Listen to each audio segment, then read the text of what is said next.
We're out here today in a car park in Okutama for the monthly Daisan car meeting. Okutama Daisan is a meeting that happens on the third Sunday of every month here up in the Okutama area, just to the southwest of Tokyo. The parking lot is in a tourist area right next to a huge dam and dam lake and spillway. The road that goes through this area is kind of tight and winding and very pretty to drive on. So it's very popular with Sunday drivers, cyclists and motorcycle riders. It's famous for being a place where a lot of old, rare and just weird cars come to meet, you know, sort of cars and coffee style meeting early on Sunday morning. The real reason I came here was to see this car, but we'll get to that later. This is where all the old Hakosukas join up, and not all of these are real Hakosuka GTRs, because you know it's possible to make replicas of these cars. This one here's a real one, and here's an easy way to tell if a GTR, a Hakosuka GTR is real or not. So the rear glass on real Hakosukas is tinted from the factory. It's not perfectly clear, but if you look on another one which is a replica, there you can see the glass is clear, not tinted. So that's how you can tell. But I mean, honestly, it doesn't really take much away from how cool these look.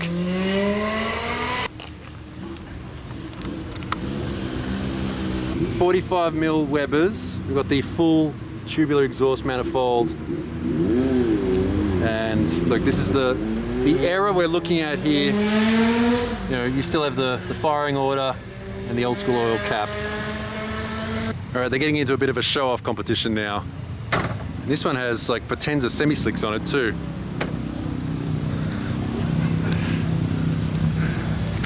Oh, it's an OS engine? Yeah, OS?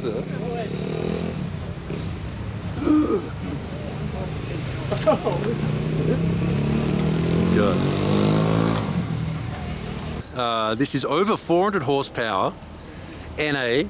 It's also running the Nismo 6-speed close ratio OS rear diff. It would probably smash the entire driveline before you ran out of grip with these tires. Got Bridgestone. So they're only 225 15s, but they look huge on this car. The Potenza RE71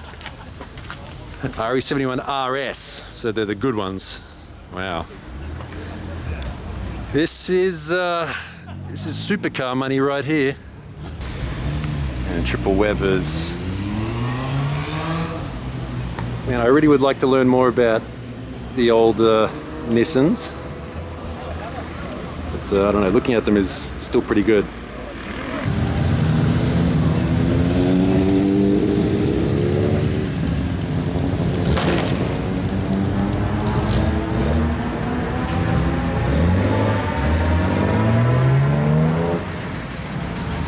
So we've got some of the four doors here as well. I mean, these have a bit of a charm all their own. Four doors, and then behind that, of course, this is the Stager. And actually right behind that, this is an interesting one here too. It's the Ortec four-door. So this was a four-door Nissan Skyline. But as you can see, it's got kind of pumped rears compared to a regular four-door. Has the R33 GTR wheels on it, and also there on the back there, the GTR badge. So this car was built by Ortec. It's like Nissan's, you know, one of their special vehicle divisions where they modify things. And this is one of their creations. So this is the GTR driveline, engine, gearbox, etc., all stuck inside a four-door. So this is essentially a real R33 GTR four-door.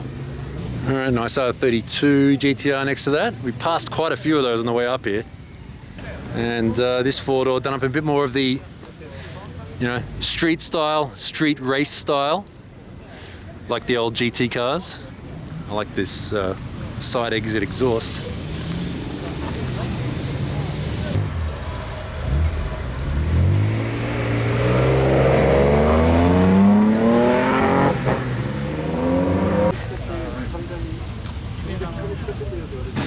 So this is actually the first time I've ever seen a Honda City Turbo with the Motocompo in the back.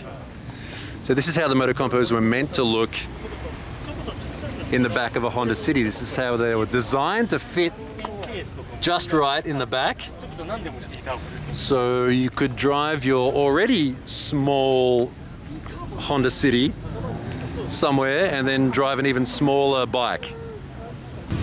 These door graphics were a factory option at the time, and so were these aluminium wheels, which actually came as optional to have a color painted here. I think there were various colors like black and red and gold, I think, were optional colors for this as well.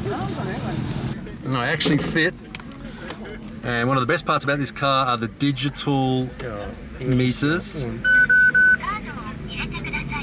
So the tacho is on the outside there, and a digital speedo. This car's done 231,000 kilometers. And it even has 1980s music. I love it.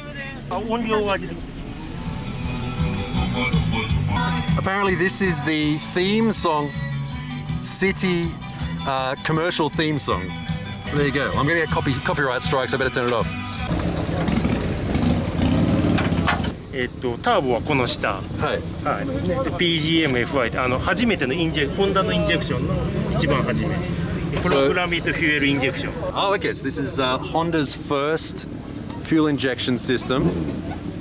カバー、マテリアル。Magnesium head cover, Combax turbo, and the turbo is down the back there somewhere. So.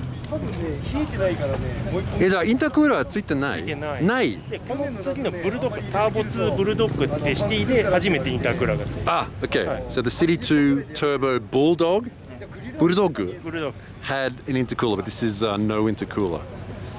There you go. Ultimate 1980s right here with the look at the font on the turbo and the sunset graphics on the side. Amazing. Here's a C33 Laurel done up in Spectre colors. This is Spectre is an old school Bosozoku team, and I don't know, I guess this is not extreme enough that you can kind of get away with it.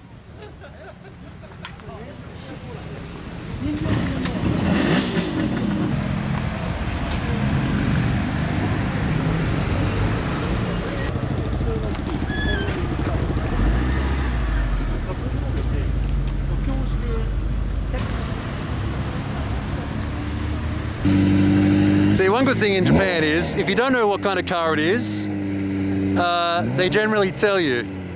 There you go, 348. I mean, it's written there too. It is written there as well, but, you know, it's also on the number plate.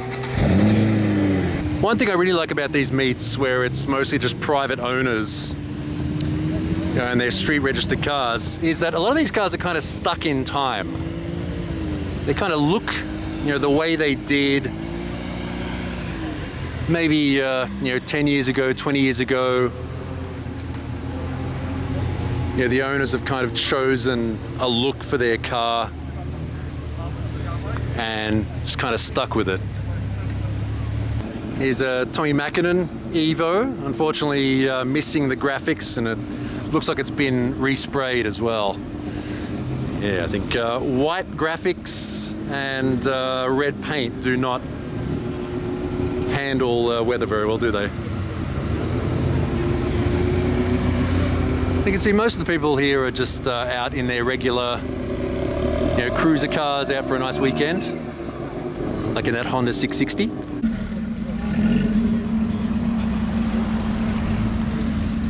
I reckon a GR Yaris would suit the roads around here. So if I said, what country do you think this car comes from, and you said Italy, you'd be half right, because this is a Isuzu 117 Coupe, and it was designed by, now I'm going to get the name wrong, it's like Giugiaro or Giugiaro, I don't know how to pronounce it. But, it was designed in Italy, and you can see this one has these Italian Cromodora wheels.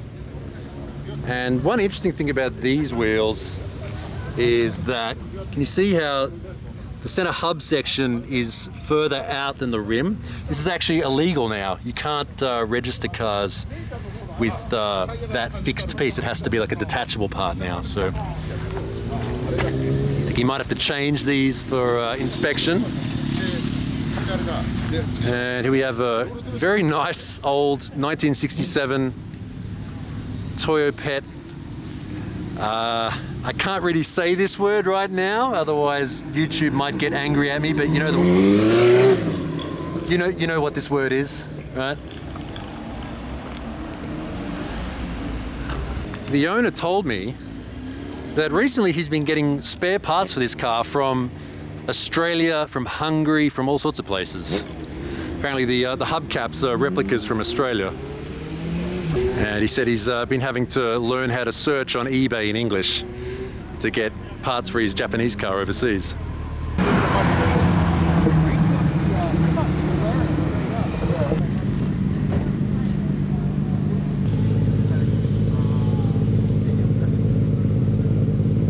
All right, just when you think you've seen it all, this car rolled in a little while ago. This is the third gen Camaro. Right, so this was brought in by an American. It's actually currently owned by an ex-serviceman here in Japan. And I won't put him on camera, but yeah, he's got all the military tattoos and everything. Like, he looks like a veteran.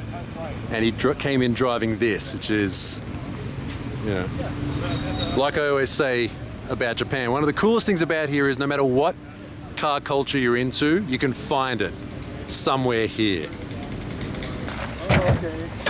You got to bang on it. Yeah, do the Fonzie. Okay, can someone tell me about what this is? It is a 5.0 liter, the 305 Chevy, tune port injection. Okay. She's all stock. Yeah. Not been broken into. I'm not used to looking at American engines, but these things are big. And yeah, one downside to these sorts of engines is that they don't like driving around in slow Japanese traffic all that much. They do not.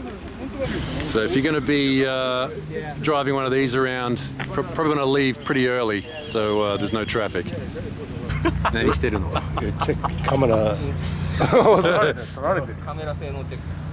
Alright, so the real reason I came out here this weekend was to shoot this car. So this is my friend Mitsumori's Corolla Hardtop. 何読めばいいんですか、この車? Corolla Hardtop? Yes. We originally saw this car at the notorious Hardcore Japan meeting around Auto Salon time down at Odaiba. And I thought since he's going to sell it, we might as well get some cool photos and video of it. でも誰かわかんないし。ちょっとなんかプライバシーが必要だからね。プライバシー。はい、ありがとうございます。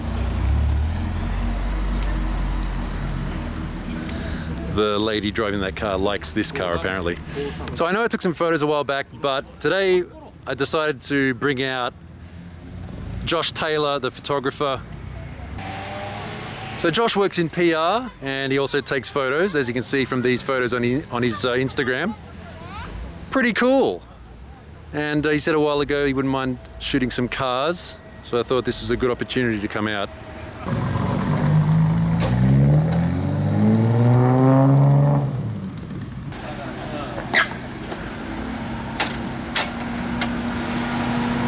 Eh, 101? 111? ピンゾロ。え? ピンゾロ。ピンゾロ? どういう意味? 数字が並んでることをゾロ目って言う。ピンゾロ. Okay, I learned something today. So the AE111, there's a new nickname to add to your list. ピンゾロ. 駅前には何 TRD レプリカじゃない。の水上自動車。水上自動車のオリジナル。オリジナル。で、テックアートダイレクトイグニッション。テックアート。うん。で、トダカムシャフト。うん。264。で、スライドカントリー、トダレーシングのノットハイスペック、ファインチューン。インテークは長くて、長いと短いって変わるから。長いとトルクが出る。うん、短いとレスポンスアップ。でもトルクがない。トルクの方が好み。で長い方が音が響く。じゃそれで選んだどっち？トルクと音どっちが大事？音に決まってる。音に決まった。はい。決まってる。はい。でこれ街乗りでしょ？マフラーうるさくしたくないから、インテークうるさくても捕まらないから。あ、エキゾーストより。This funnel is a very nice sound ね。Listen to me. ああ。ナムビダブナム。わあ、ナイスさん。それこれハードトップはじゃあクーペじゃなくてハードトップ。ハードトップクーペ。何が違う？ハードトップってフレームがそうウィンドフレームがないのがハードトップだと思う。ああ。ハードトップはそのベンツテールみたいにギザギザしてる。ベンツ？昔のこれね。600 SEL とか。It's like a Mercedes-Benz sort of shape to it. Yeah, I can see that. Yeah. で純正は 1.5？ Yes. 3A、3A。この時代は2TG。2TG。Okay. Well, so there you go. It's been evolved to its ultimate Corolla hardtop state with a 4AG. See you. Bye bye. Bye bye. さよなら。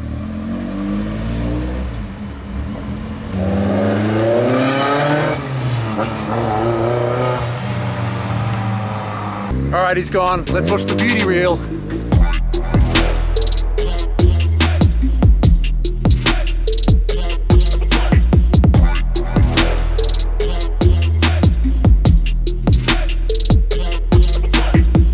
If you like this video and you want to see more like it, hit the subscribe button for future uploads.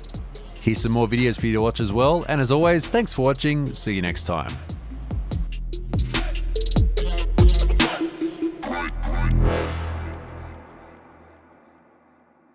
69.